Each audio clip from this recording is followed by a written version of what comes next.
Well, they're up 3-0 in their series against the Islanders, and their fans are making signs that say, break out the brooms. So today we're asking the big question, who'll stop the Canes? Hey everybody, and welcome into Clearing the Benches, your one-stop shop for daily fresh hockey content. If you go ahead and hit your subscribe button right now, every single day we'll bring you in a new hockey video to enjoy.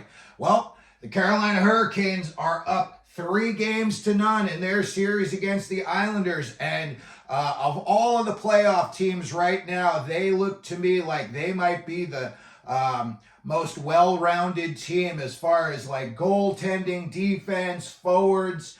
They're doing it all right now down in Carolina.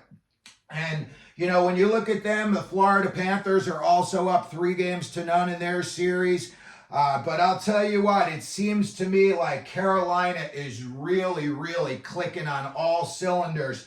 And to me, it would almost seem like it's going to be like either an injury or something's going to happen for them to derail themselves in this playoffs. I think they might be on the verge of making a deep run. So let's take a look at what they're doing so far against the Islanders. And they're up again 3-0.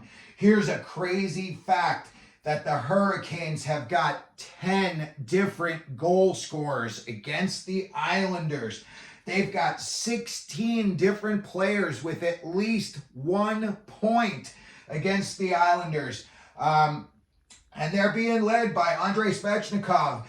Great to see him back. You know, 2023, he had that horrific ACL tear. And then in March of 2023, I think it was, he had complete ACL surgery.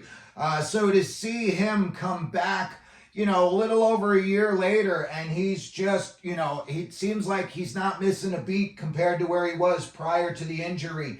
And right now, he's leading the Canes in scoring. He's got 4 assists for 4 points. But again, it's great seeing Svechnikov back in the lineup. He's a really good kid. I like him off the ice as well.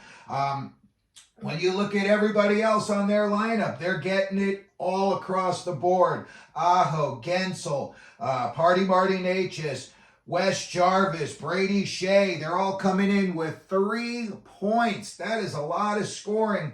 And again, it's very well distributed amongst their team. There's only 2 guys with a negative, and they're both -1. And Tony DeAngelo was just playing because he was filling in for Pesce, so it's not like he's going to be in the lineup if Pesce's healthy. So he was a -1 in his game. And then Marty Natchez is a -1. You know, that's 1 shift for him, and he could be a +1. Again, when I look at all the playoff teams and the way they're playing right now, they seem like they are the most calm, cool, and collected team in the playoffs. And again, you know, they've seen a lot in just these first 3 games, and they overcame some big-time adversity being down 3-0, and then to come back with 5 unanswered goals. To me, that was a real statement game. And, you know, to me, that just, I don't want to say it took the heart out of the Islanders, but boy, oh boy, that's going to be a tough one. And when you look at the Islanders, listen, they're not really getting all the push from the guys. You know, I see Bo Horvat is out there hustling. Barzell's out there, but I just don't see a consistent push. I thought you would really see a wave of, you know, Brock Nelson and Anders Lee and Matt Martin and Clutterbuck. I thought it would just be like they would be having a party around Freddie Andersen, and it doesn't seem as though they're able to get as close and in tight as they want to. And again, give credit to Carolina's defense for doing that, boxing them out, keeping them out, and letting Andersen see these shots cleanly. As far as Freddie Andersen go, and I had no idea that he went by either Steady Freddie or Fredzilla. I think Fredzilla is a pretty cool name. And I also did not know how big he was. He's 6'4", 240. He's out of Denmark. He's also 34 years old, and he's had a little bit of an injury history. So let's hope that he would be able to stay healthy throughout these playoffs, so we'd be able to see Carolina at their best. Freddie Andersen so far, he's 3-0. He's given up 6 goals on just 77 shots. He's got a 201 goals against, and he's got a 922 save percentage. Those are some really healthy postseason numbers. He's had a lot of postseason starts, a lot more than I thought he did. He's had 65 postseason starts. In the playoffs, he's 35-26. He's got a 242 goals against, 917 save percentage with 3 shutouts.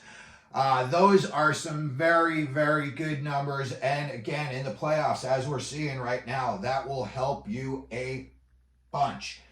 They've also got a great backup situation. I did not even think that Freddie Andersen would see the ice in this playoffs, no less that he'd be the starter and steal the story. Kochetkov a great goaltender, so if something were to happen to Freddie Andersen, maybe they want to give him a day off. Maybe he gets a little nicked up and they just want to keep the kid, greased up and ready to go in case he were have to step in and play, more than just a backup role and he had to take over as the starter. But again, they're in a good situation if something were to happen to Andersen. And I'm just going to say that I think they're going to go ahead and they're going to beat the Islanders in this series. Maybe the Islanders will be able to squeak out a game. But I do believe that the Hurricanes are going to advance. So let's take a look at some of the other teams that they may be facing in the playoffs on their way to, trying to win the Eastern Conference. Against the New York Rangers this year, they were only 1-2. They only scored 4 goals in 3 games, and they gave up 7. Against the Boston Bruins, again, close games. They were 2-1 against the Bruins. They scored 8 goals. They gave up 7. So again, these are all really tight games. Versus the Florida Panthers, they were 2-1. They scored 7 goals. They gave up 5 goals, but they also had 2 shutouts versus the Florida Panthers. And then against the Toronto Maple Leafs, they went 3-0 against the Maple Leafs this season, but they were all 1-goal games. So there you have it. We wanted to take a look at the Carolina Hurricanes. They are going to be a thorn in everyone in the East Side. So I think there's a very good possibility that Brind'Amour is going to have them, like I said, calm, cool, and collected throughout the playoffs. I don't really think that they're going to get too high or low. And I think that they could be poised to make a deep run. So let me know what you think down in the comments section. If you think Carolina is going to win the cup, you think they're going to get knocked out against one of these teams they come up against, if you could, hit the like button, the subscribe button. If you want to share the video, that would be great. And as we always do here, clearing the benches, especially in the playoffs, let them know you're out there.